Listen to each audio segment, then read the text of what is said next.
Зохиолч тайван жаргал аавын нэр.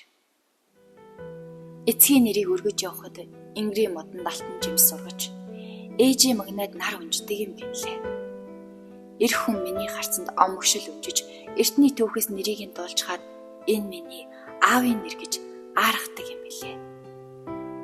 Эцгийн нэрийг хазайлгахад эрийн хямрыг сүүдэр дайрч эмээлийн бүрэг дээр нулимс ундаг юм билээ. Элгэн тараг хөндгийг нь хүлээж эр хонгорын аялгуу солихороод элэнцийн сүнс эргэж ирээд зэмэлдэг юм гэлээ. Аавынхаа нэрийг өргөж явахад алтаар сэлсэн нэр нь өнгө орч ад жаргалын аван чулуу нэмдэг юм гэлээ.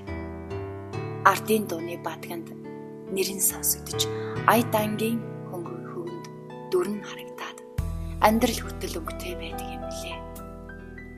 Аавын нэрийг хазайлгахад аадар борооны өмнөр хөшиг татаж авдран дээрх бурхан асгартал уйлдаг юм гэлээ.